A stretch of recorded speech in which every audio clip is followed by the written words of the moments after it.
Bonjour à toutes et toutes. Je m'appelle Noémie Fano. Aujourd'hui, je vais parler de l'HPV anal chez les hommes vivant avec le VIH en Guyane. Et c'est une étude qu'on a réalisée l'année dernière parce que en fait, l'HPV est extrêmement répandu. L'HPV, c'est le papillomavirus. C'est un virus qui est transmis par contact ou est transmis aussi par voie sexuelle. Et une infection anale chronique au papillomavirus peut être associée au cancer anal. Les personnes vivant avec le VIH et les hommes ayant des rapports sexuels avec des hommes sont la population la plus à risque de développer le cancer anal. Et cela a été démontré dans une étude en 2019. On voit dans la colonne de gauche les HSH, donc les hommes ayant des rapports sexuels avec des hommes. Et les VIH, ce sont les personnes qui ont plus de risques de développer le cancer anal si ont une infection chronique au papillomavirus. Donc, en sachant qu'en Guyane, il y a une prévalence du VIH qui est supérieure à 1%, et que c'est une prévalence qui est très élevée en France, nous avons décidé de faire cette étude justement pour voir comment le dépistage est réalisé. Est-ce que ce dépistage permet donc d'éviter l'évolution vers un cancer anal invasif? Et au début de 2022, il n'y avait pas de consensus concernant la méthode de dépistage. Donc voilà, c'est une étude pour décrire le parcours de soins et étudier la prévalence du HPV chez cette population. L'objectif principal était d'évaluer la prévalence de l'infection HPV et des lésions anales associées.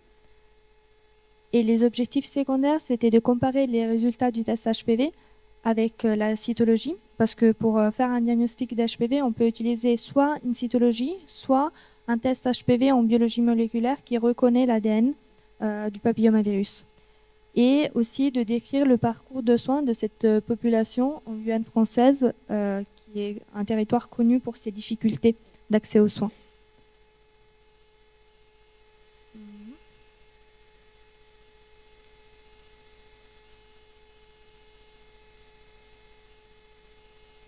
Désolée, ça avance plus. Et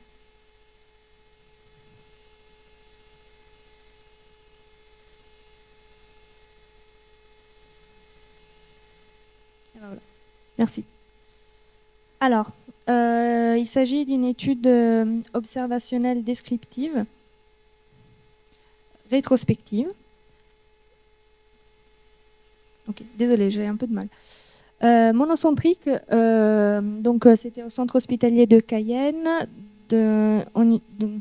La période d'étude s'étendait du 1er janvier 2019 au 31 décembre 2022. Ont été inclus les patients de sexe masculin âgés de plus de 18 ans avec une sérologie positive au VIH, ayant des antécédents endodéclarés de rapports anaux réceptifs avec des hommes, ayant réalisé un frottis anal, comprenant une cytologie et un test de typage HPV, et qui a été réalisé au centre hospitalier entre le 1er janvier 2019 et le 31 décembre 2022.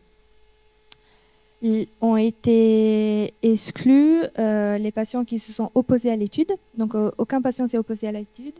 S'il y avait un manque de disponibilité du test HPV ou de la cytologie et toute autre pathologie intercurrente qui n'était pas liée à l'HPV. Nous avons collecté des données sociodémographiques et de données médicales, donc le mois et l'année de naissance, le lieu des résidences, la nationalité, l'état civil et l'ouverture des droits. Et les antécédents comme l'IST, le tabagisme, les bilans biologiques, les consultations, les vaccins, le stade VIH et le frottis anal. Nous avons surtout évalué des facteurs de risque pour l'infection à l'HPV, donc l'IST au moment du prélèvement, le stade clinique du VIH, s'ils étaient au stade de sida ou non-sida, le tabagisme actif au moment du prélèvement, du frottis, et le statut vaccinal contre l'HPV. Nous n'avons pas pu collecter des données qui sont importantes pour la transmission de l'HPV parce qu'il n'y avait pas de disponibilité par rapport à la consommation de drogues injectables, de l'immunosuppression ou le nombre de partenaires sexuels dans la vie. C'est une étude qui a été acceptée par le DRISP du centre hospitalier. Alors, nous avons collecté des données d'examen cytologique. Donc, les lésions causées par l'HPV se manifestent principalement dans les zones de transition entre l'épithélium malpighien et l'épithélium glandulaire. Donc, pour recueillir les échantillons, c'était un professionnel de santé qui les a recueillis avec des échantillons humidifiés qui ont été insérés dans le canal anal non lubrifié et après qui ont été retirés lentement en mouvement en spirale pour avoir l'ensemble des tissus du canal anal. Ces échantillons, ils ont été conservés dans un milieu liquide et puis ils ont été étalés sur des lames en couche mince et colorés par le Papa Nicolau. Nous avons utilisé la classification de Bethesda pour voir s'il y avait des lésions ou pas au niveau de la cytologie. Par rapport au test HPV en biologie moléculaire, nous avons utilisé un test, ça s'appelle le test GenExpert.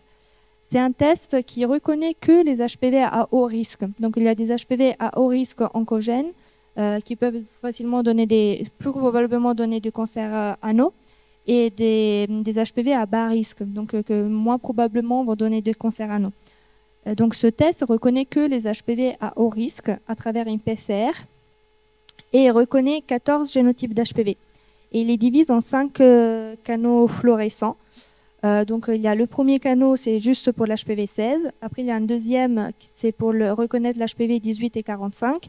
Et après il y a 3 groupes d'HPV pour les restes 11 types d'HPV. Alors, donc pour les résultats, sur les 65 patients qu'on a retenus, l'âge moyen était de 37 ans. La majorité des patients résidaient dans l'île de Cayenne. Alors, 3 quarts se sont déclarés homosexuels exclusifs et un quart s'est déclaré bisexuel. Un tiers des patients étaient au stade SIDA au moment du prélèvement du frottis anal. 100% des patients avaient le VIH de type 1. Donc 9 patients sur 10 presque, ils venaient de l'île de Cayenne et on avait une très faible représentation des communes isolées. La majeure partie des patients venaient de pays hors Union européenne, étaient étrangers, et presque la moitié des patients avaient une infection sexuellement transmissible au moment du prélèvement. Notre résultat principal était d'évaluer la prévalence de l'HPV anal. Donc on a une prévalence de 75,4%, ce qui est en ligne avec les études déjà présentes ailleurs. Par rapport aux résultats secondaires, on a vu que le test HPV était positif chez 74% des patients. 18% ils avaient une cytologie anormale. Donc chez chaque patient, on a réalisé le frottis, on a réalisé la cytologie et le test HPV pour voir lequel fonctionnait mieux pour le dépistage. Le groupe le plus fréquemment détecté, c'était le groupe P3, donc le 3e canal fluorescent.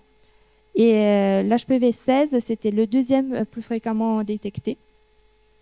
Et on s'était posé la question s'il y avait une corrélation entre la capacité de détecter des lésions et le personnel soignant qui réalisait le frottis. Donc notamment si c'était le médecin généraliste, si c'était le proctologue ou si c'était le médecin infectiologue. Et en fait, il n'y a pas de lien sur ça. On a vu que donc, la cytologie anale seule elle a une sensibilité assez faible de 21% et une spécificité élevée de 91%. Et le typage HPV 16 seul a une sensibilité de 33% et une spécificité de 80%. Par rapport aux résultats secondaires, nous n'avons trouvé aucune corrélation statistique entre la nationalité. La majeure partie des patients, on a dit, sont étrangères. Les communes isolées, on pensait que les personnes qui étaient isolées auraient eu, par exemple, plus de mal d'accéder au dépistage et l'ouverture des droits à la sécurité sociale. À nouveau, on pensait que les personnes étrangères ou les personnes vivant sur les communes du fleuve ou les communes isolées ils auraient eu plus de mal à ouvrir les droits. Et en fait, ce n'était pas le cas. Nous avons évalué donc, des facteurs de risque pour l'infection à l'HPV, comme le statut vaccinal contre l'HPV. Il n'y avait que 2 patients qui étaient vaccinés contre l'HPV. L'infection sexuellement transmissible au moment du prélèvement. Et donc, il y avait des patients qui étaient positifs à la syphilis, 2 patients qui étaient positifs à la syphilis et 1 au gonocoque. Et le tabagisme actif, malheureusement, on n'avait pas suffisamment de données pour voir si les patients étaient fumeurs ou non fumeurs. La majeure partie des dossiers n'étaient pas remplis. Donc, par rapport au dépistage, on a l'objectif primaire qui a été atteint, donc évaluer la prévalence, qui a été évaluée à 75,4% de l'HPV anal. Et en fait, il y a des nouvelles recommandations qui sont sorties en 2023 pour les personnes vivant avec le VIH et les hommes ayant des rapports sexuels avec des hommes de plus de 30 ans sans symptômes. Il faut réaliser un test HPV. Et on recherche que l'HPV 16. Et si l'HPV 16 est négatif, on va refaire un test HPV 16 à 5 ans. Alors que si le test HPV est positif, à ce moment-là, on va faire l'examen clinique et la cytologie. Et bon, après, selon les résultats, on va faire une anoscopie à haute résolution et ainsi de suite. Et en fait, l'étude démontre qu'en Guyane, pour le moins, l'HPV 16 n'est pas la cause la plus fréquente des lésions retrouvées en cytologie. Et donc, on pense que sa détection n'est pas suffisante comme dépistage primaire. Alors, cette étude a permis de mettre un peu le point sur la méconnaissance des IST dans les DOM-TOM. Selon un rapport d'information réalisé en 2018 sur les discriminations anti-LGBT en Outre-mer, la transmission du VIH par voie homosexuelle est sous-estimée parce qu'il y a des violences qui peuvent résulter de cette reconnaissance de l'homosexualité. Et il existe aussi une très forte méconnaissance des modes de transmission des IST et aussi une sous-estimation de la contraception liée au tabou de les relations sexuelles, ce qui va engendrer donc une diminution du dépistage. Donc voilà, ça a confirmé la discrimination anti-LGBT en Outre-mer. Selon ce rapport, il y a une migration des populations guyanaises vers le littoral parce qu'il y a une mineure appartenance à la communauté par rapport à les communes isolées ou les communes du fleuve, et aussi parce qu'il y a une population qui est plus ample, il y a plus de personnes et donc c'est plus facile de passer inconnu. Et aussi, en fait, cette étude a aussi revalorisé quelque chose qui était déjà connu en Guyane, c'est-à-dire la bisexualité forcée. En fait, il y a des personnes, des hommes qui ont une vie de famille, ils sont mariés, ils ont des enfants, sont mariés avec des femmes et ils ont des enfants avec des femmes. Et en fait, à côté, ils ont des rapports homosexuels parce qu'ils n'ont pas la possibilité de vivre leur sexualité, leur homosexualité. Et donc, en fait, ils vivent de façon bisexuelle. Et dans cette étude, on a les communes isolées sont peu représentées et donc on a probablement une sous-estimation. Donc on pense que c'est important de faire des formations spécifiques, mais pas seulement vers le professionnel soignant, mais aussi des personnes LGBT, parce qu'elles ne savent pas qu'elles peuvent accéder à un dépistage. Et donc ce serait important de faire peut-être une information un peu large. Et aussi, on a pensé aux équipes mobiles. Il y a des équipes mobiles du centre hospitalier de Cayenne de maladies infectieuses tous les 2 mois avec une pirogue. C'est la pirogue du soin qui va dans les communes isolées. Et on s'est dit que peut-être à ce moment-là, ce serait bien d'informer les soignants et informer aussi la population générale. Donc, on n'a pas trouvé de lien entre la non-ouverture des droits et l'isolement. Comme j'ai dit tout à l'heure, en fait, on s'attendait que les personnes vivant dans les communes isolées ou les personnes étrangères, elles avaient plus de difficultés d'ouvrir les droits. Et en fait, ce n'était pas le cas. Et cette étude a confirmé la méfiance ou probablement l'inaccessibilité de la population guyanaise à l'égard des vaccins. Ce qui confirme une autre étude qui a été réalisée et qui montre que le 41% des Français est méfiant vis-à-vis des vaccins contre le 13% mondial. Alors, c'était une étude, en ce qui concerne les faiblesses et les forces de l'étude, c'était une étude rétrospective. Il y avait des données manquantes surtout sur le suivi médical. Et c'était une petite taille de la cohorte. En fait, on avait 65 patients et on avait 79 examens réalisés. les points forts, c'est que c'est la première étude qui traite de l'HPV anal en Guyane, et chez cette population vivant avec le VIH et les hommes HSH, qui sont une population à risque. Donc le fait d'en parler, ça pourrait améliorer le parcours de soins de ces patients, mais aussi la prise en charge.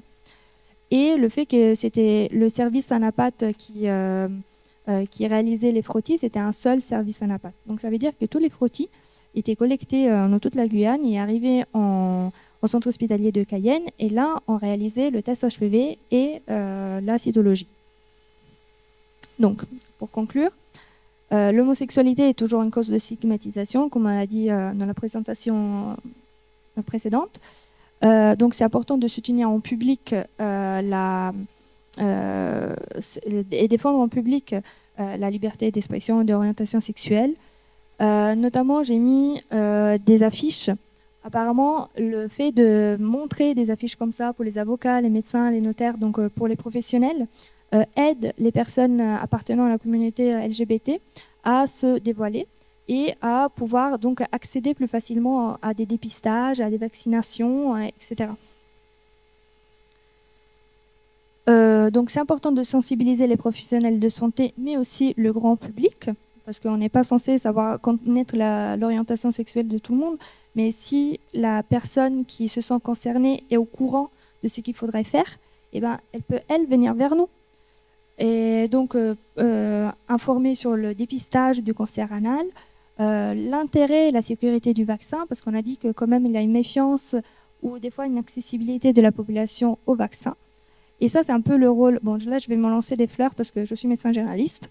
Donc, le rôle du médecin généraliste, c'est de faire ça, en fait, de créer une relation de confiance pour faire en sorte que les patients peuvent venir à lui, coordonner les soins, parce qu'on parle quand même de patients qui sont des personnes vivant avec le VIH, donc partager le suivi avec les autres professionnels de santé et proposer aussi la vaccination, surtout maintenant qu'à partir de septembre 2023, il y a une campagne de vaccination généralisée.